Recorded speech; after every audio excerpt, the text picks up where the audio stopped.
So మనం mutual ఫండ్స్లో investments గురించి మాట్లాడుకున్న తర్వాత రిటర్న్స్ గురించి కూడా చాలా పెద్ద ఎత్తున న్యూస్ అనేది వింటూ వస్తున్నాము. 99%కి రాదు, కేవలం 1% మాత్రమే రిచ్ అవుతుంది అంటే అందులో ఏంటి, అసలు మ్యాజిక్ ఉందా? దాన్ని ఎలా అర్థం చేసుకోవాలంటారు? చాలా మంది చేసే మిస్టేక్ ఏంటంటే వాళ్ళ ఇన్కమ్ పెరిగే కొద్దీ ఆ సేవింగ్స్ని పెంచుకోరు. మనకి శాలరీ పెరిగేటప్పుడు ఒక బియాండ్ ఏ పాయింట్ ఎక్స్పెన్సెస్ పెరగవు. ఎందుకంటే ఆ లైఫ్ స్టైల్కి అలవాటు పడుతుంది. చాలా మంది లైఫ్ స్టైల్కి అలవాటు పడినంత వరకు అది గ్రో అవుతుంది. బట్ ప్యాసివ్ ఇన్కమ్ ఈజీ అనుకుంటారు, ఈజీ కాదు. For example dividend funds maybe నాకు ఒక ద మూమెంట్ ఎక్సైట్మెంట్ ఉంటే కనుక ఇన్వెస్ట్మెంట్ నుంచి మీరు రిటర్న్స్ తీయలేరు. వీళ్ళు క్విక్ మనీ ట్రాప్లో పడతారు. సో అతనికి నిజంగానే 1 crore వచ్చింది, అతను రిచ్ కాలేదు. రీజన్ ఏంటి? సో మనం గోల్స్ అనుకుంది ఏంటంటే కొంచెం లాంగ్ టర్మ్లో బెటర్ కార్పస్ క్రియేట్ చేస్తాం, కానీ మన ప్లాన్ మధ్యలోనే ఆపేస్తాం. సో దీంతో ఎస్ఐపి ద్వారా చాలా మంది రిచ్ అవుతాం. నమస్తే, నేను Kavitha. Welcome to iDream. Mutual ఫండ్స్లో ఇన్వెస్ట్ చేస్తున్న వాళ్ళ సంఖ్య చాలా పెరుగుతుంది. బట్ అందులో 99% సరైన అవగాహన లేదు. అది 1% మాత్రమే అనుకున్న దానికంటే మంచి రిటర్న్స్ వస్తున్నాయి. అంటే రిచ్ అవుతున్నటువంటి పర్సంటేజ్ కేవలం 1% మాత్రమే ఉంది. ఎందుకలా? మనతో పాటుగా ఉన్నారు క్యూపీఎఫ్పి సాయిరామ్ గారు. సాయిరామ్ గారు, నమస్కారం. నమస్తే మేడం. సో మనం మ్యూచువల్ ఫండ్స్లో ఇన్వెస్ట్మెంట్స్ గురించి మాట్లాడుకున్న తర్వాత రిటర్న్స్ గురించి కూడా చాలా పెద్ద ఎత్తున న్యూస్ అనేది వింటూ వస్తున్నాము. 99%కి రాదు, కేవలం 1% మాత్రమే రిచ్ అవుతుంది అంటే అందులో ఏంటి, అసలు మ్యాజిక్ ఉందా? దాన్ని ఎలా అర్థం చేసుకోవాలంటారు? ఇది చాలా సింపుల్ మేడం. ఎవరైతే రిచ్ అవుతున్నారో 1% ఆర్ లెస్ దెన్ 1% వాళ్ళు ఏంటంటే డిఫరెంట్గా థింక్ చేస్తారు. అండ్ వాళ్ళు ఆ రైట్ ఫైనాన్షియల్ డెసిషన్స్ రైట్ టైంలో తీసుకుంటారు. ఇప్పుడు ఎస్ఐపి చాలామంది చేస్తున్నారు, బట్ అసలు మేబీ నెగ్లిజిబుల్ పర్సన్స్ మాత్రమే రిచ్ అవుతారు ఎస్ఐపి ద్వారా. సో ఫస్ట్ అసలు ఎస్ఐపి యొక్క రియాలిటీ చెక్ చేద్దాం. సో ఫర్ ఎగ్జాంపుల్ ఒక కేసు చూసుకుందాం. ఒక 25 years పర్సన్ అప్పుడే జాబ్లో జాయిన్ అయ్యాడు. అరే నువ్వు 2000 రూపీస్ మంత్లీ ఎస్ఐపి చేయి అండ్ ఎవ్రీ ఇయర్ కొంత పెంచుకుంటా పో, నీకు ఒక 50 years వచ్చేసరికి 1 crore కార్పస్ అనేది వస్తుంది. సో వినటానికి అంతా బాగానండి. అతను కూడా స్టార్ట్ చేశాడు. అసలు ఎక్కడ డిసిప్లిన్ తప్పకుండా ఎవ్రీ ఇయర్ పెంచుకుంటూ వెళ్ళాడు. అండ్ 50 yearsకి వచ్చేసరికి అతనికి 1 crore కార్పస్ అనేది వచ్చింది. బట్ ఆ 1 crore ఈ రోజున్న 1 crore ఈక్వల్. ఇన్ఫ్లేషన్ 6% 7%తో వెళ్తూ ఉంది. అదేంటంటే మన మనీని తినేస్తూ ఉంటుంది. సో అతనికి నిజంగానే 1 crore వచ్చింది, బట్ అతను రిచ్ కాలేదు. రీజన్ ఏంటి? ఇన్ఫ్లేషన్ని అండర్ ఎస్టిమేట్ చేశాడు. సో అదే ఆ ఇన్ఫ్లేషన్ పవర్తో ఈ రోజున్న వాల్యూలో చూసుకుంటే ఆ 1 కోటి రూపాయలు మేబీ ఒక 15 నుంచి 18 లక్షల మధ్య ఉండొచ్చు. సో దాంతో పెద్ద లైఫ్ అయితే చేంజ్ అవ్వదు, అంత పెద్దగా విలువ మారట్లేదు. యా.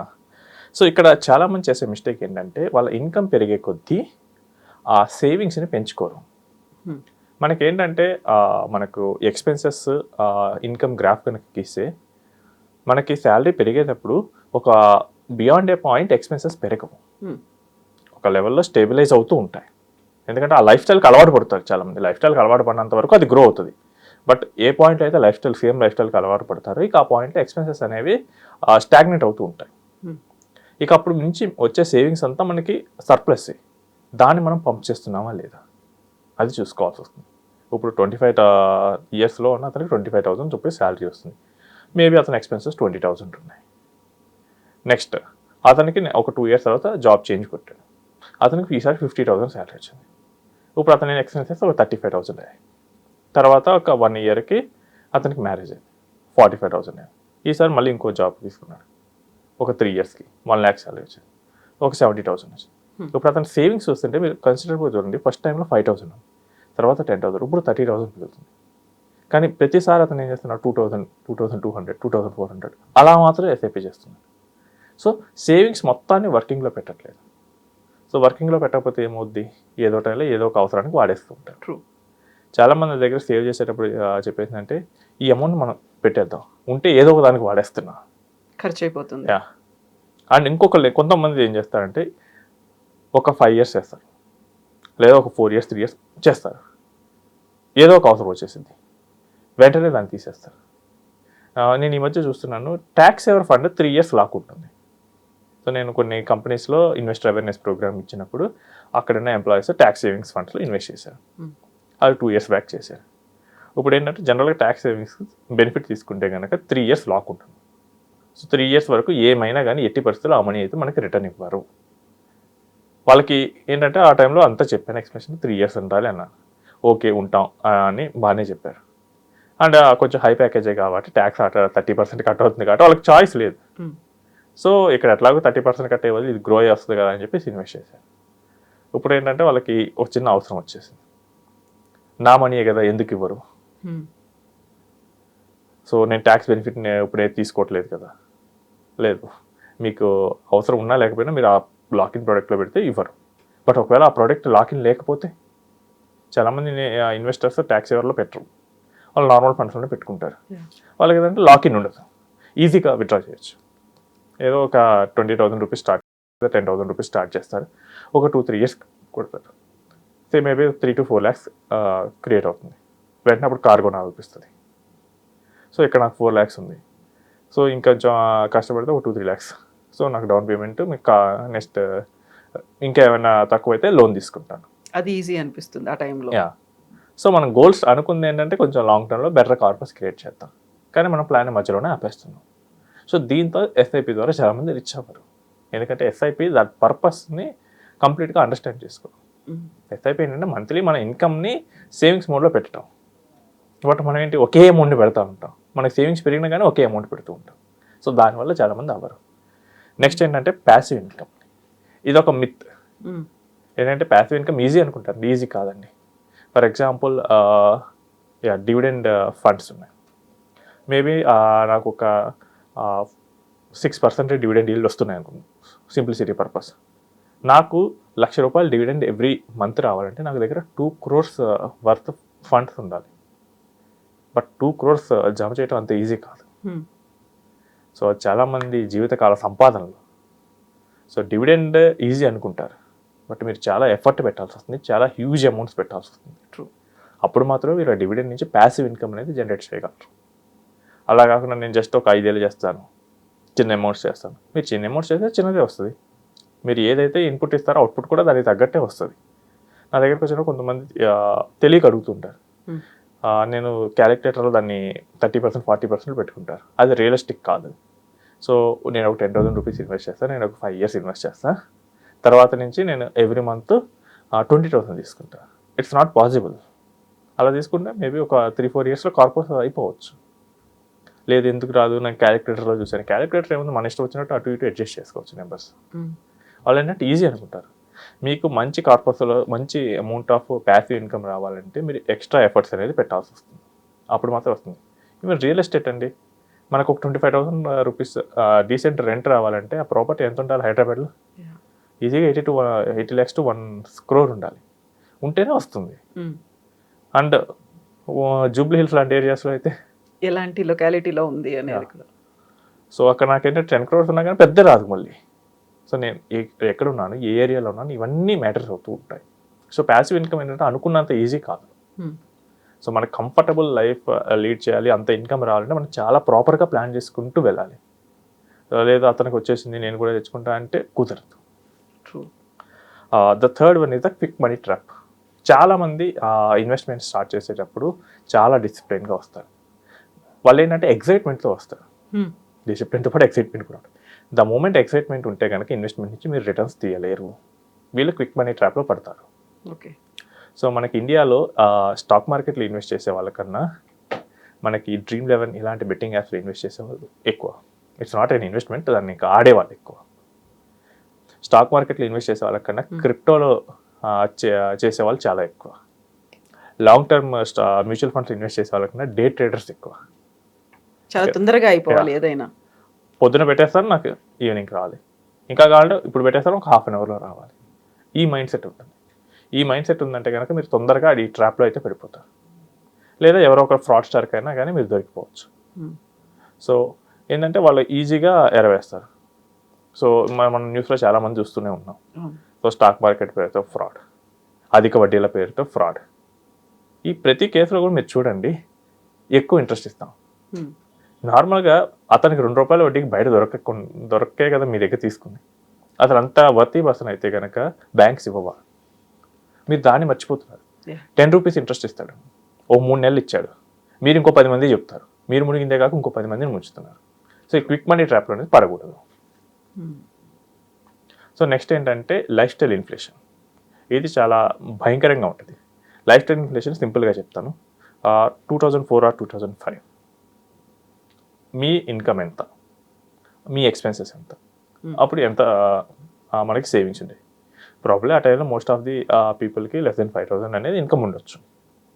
సో 5,000 కన్నా తక్కువ వస్తుంది కాబట్టి ఎక్స్పెన్సెస్ కూడా 5,000 కన్నా తక్కువ. ఈరోజు మన కిడ్స్కి పాకెట్ మనీ అంత ఇవ్వచ్చు కాలేజ్కి వెళ్ళే వాళ్ళకి. సో ఇదంతా లైఫ్ స్టైల్ ఇన్ఫ్లేషనే కదా. ఇప్పుడు ఇదే ట్రెండ్ కనుక కంటిన్యూ అయితే అప్పుడు 5,000 నుంచి ఇప్పుడు ఆల్మోస్ట్ 1 lakh అయితే అవుతుంది. ఇదే ట్రెండ్ కంటిన్యూ అయితే into 20 times. So 1 lakh into 20 next 20 ఇయర్స్లో 2050లో 20 lakhs మంత్లీ ఎక్స్పెన్సెస్ అవ్వచ్చు. మేబీ ఇంకొంచెం పెరిగితే 30 lakhs అవ్వచ్చు. సో ఇప్పుడు కష్టంగానే ఉంటుంది, నెలకు 30 లక్షలు ఖర్చు అవుతుందిరా అంటే.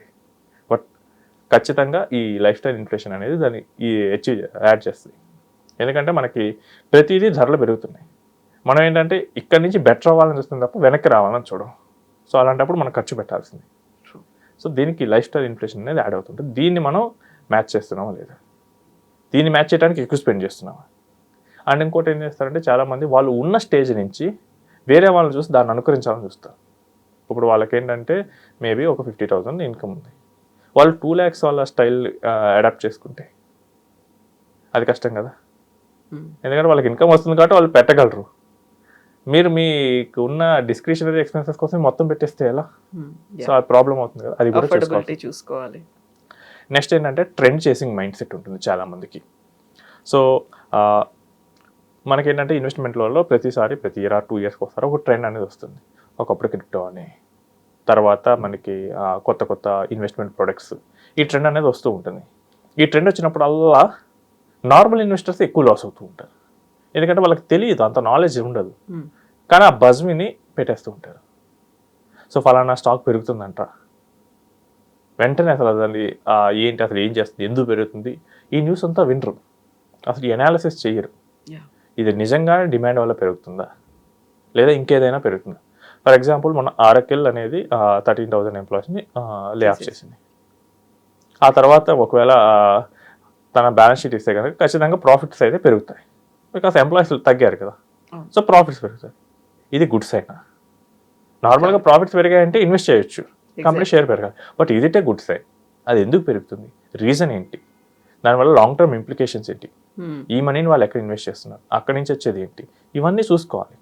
లేకుండా జస్ట్ ఊరక ఒక న్యూస్ వినేసి పెట్టడం, సో ఒక ట్రెండ్ వినేసి పెట్టడం, ఫలానా కంపెనీ 5 రూపాయల నుంచి 50 రూపాయలకి పెరిగిందంట ఒక నెలలో, మనం కూడా పెట్టేస్తాం. ఇంకా అది 50 నుంచి కనీసం 100 అయినా అవుతుంది, మనకి డబల్ వస్తుంది. ఈ ట్రెండ్ మైండ్ సెట్ అనేది వదులుకోవాలి. నెక్స్ట్ ఏంటంటే మనకి సింపుల్గా చెప్తున్నాను, ఇప్పటివరకు చెప్పిందని చిన్న అమౌంట్ అయినా కానీ డిసిప్లైన్గా స్టార్ట్ చేయండి. అండ్ మీ ఇన్కమ్ పెరిగే కొద్దీ దాన్ని పెంచుకుంటూ వెళ్ళండి. సో అప్పుడు మాత్రమే మీరు ఈ ఎస్ఐపి ద్వారా rich అవ్వగలరు. I see a person who started the investments in his 22 years of age. Now, at 26, he is a crorepati. 1 crore 3 lakhs in the portfolio. He started with a normal 35,000 rupees job.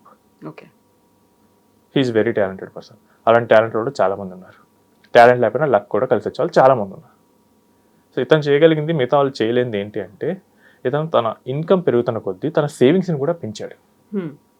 Because అతను ఉండేది పేరెంట్స్తో, ఎక్కువ expenses ఏమి ఉండవు. So నార్మల్గా ఒక daily maintenance ఇంట్లోకి ఇవ్వడానికి ఒక 20,000, అంతకన్నా ఇంకా ఎక్కువ ఏమవు. సో ఎంత వస్తే అంత అమౌంట్ని హీ ట్రై టు ఇన్వెస్ట్. ఆయన ఉద్దేశం ఏంటంటే తొందరగా ఫైనాన్షియల్గా ఫ్రీ అయిపోతుంది ఈ రెస్పాన్సిబిలిటీస్ నుంచి. సో దానికి ఏంటంటే ఒక అగ్రెసివ్ ఇన్వెస్ట్మెంట్ మైండ్ సెట్ అనేది తెచ్చుకున్నాడు. సో అప్పుడేంటి, ఈ 5 yearsలోనే 1 crore rupees క్రియేట్ చేశాడు. But it is not possible with many matured investors also. ఎందుకంటే వచ్చిన అమౌంట్ని ఏదో దాన్ని పెట్టేద్దాం, ఏదో కార్పస్ కనపడగానే ఏదో ఒకటి కొనేద్దాం, ఇవి మనకి డామినేట్ చేస్తూ ఉంటాయి. సో మనకి ఇన్వెస్ట్మెంట్లో మంచి కార్పస్ చూడటం అండ్ వెయిట్ లాస్ రెండు సేమ్ ఏంటి, అంత ఈజీగా కాదు. It requires a lot of determination. Exactly. ఆ డిటర్మినేషన్ ఉన్న వాళ్ళకి మాత్రం అది వర్కౌట్ అవుతుంది. సో అందుకనే 1% ఆఫ్ ది ఇన్వెస్టర్స్ మాత్రం జనరల్గా రీచ్ అవుతూ ఉంటారు. వాళ్ళు మాత్రం సక్సెస్ఫుల్గా దాన్ని కంప్లీట్ చేస్తూ ఉంటారు.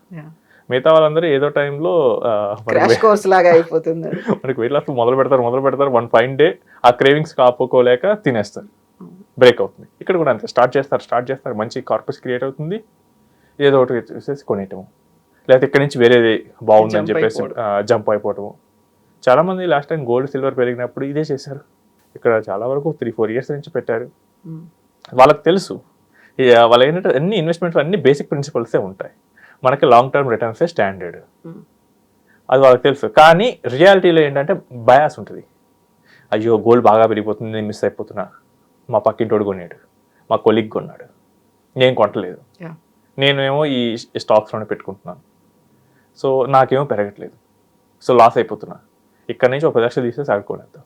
కానీ మీరు ఎప్పుడు ఎంటర్ అవుతారంటే ఖచ్చితంగా అది పీక్లో ఉన్నప్పుడు ఎంటర్ అవుతారు. సింపుల్ విషయం అండి, ఏదైనా ఒక న్యూస్ అసలు మార్కెట్స్ని పట్టించుకున్న వాడికి కూడా తెలిసిందంటే కనుక అసలు అందులో ఇన్వెస్ట్ చేయొద్దు. అప్పటికే అందరికీ తెలిసి వచ్చేసినట్లే. ఆ టైంలో కనుక ఇన్వెస్ట్ చేశారంటే కనుక మీరు లాస్ అయిపోయినట్లే. చాలా మంది గోల్డ్ బదులు ఏంటంటే సిల్వర్ బదులు సిల్వర్ 4 lakhs వెళ్ళినప్పుడు ఇన్వెస్ట్ చేశారు. కొంతమంది చెప్తారు నేను 2 lakhs ఉన్నప్పుడు ఇన్వెస్ట్ చేశాను. 2 lakhsకి 4 lakhsకి ఎంత టైం గ్యాప్, అది మీకు లక్ వల్ల వచ్చింది, ఇట్స్ నాట్ ఏ స్కిల్. దాన్ని మీరు ఐడెంటిఫై చేసుకోవాలి. అలా ఐడెంటిఫై చేసి ప్రాపర్గా ఇన్వెస్ట్మెంట్ ప్లానింగ్తో వెళ్తే కనుక you can get a good returns and మీరు రిచ్ అవ్వకపోయినా కానీ డీసెంట్ వెల్త్ అయితే క్రియేట్ చేయగలరు. మేబీ 1 crore రావాల్సిన చోట 80 lakhs రావచ్చు, but it is a decent amount. Exactly. Thank you అండి. And for more videos, Please subscribe to iDream. Please subscribe to iDream. Please subscribe iDream. And please subscribe to iDream. For more videos, subscribe to iDream. please like, share and subscribe to the channel. Congratulations, iDream.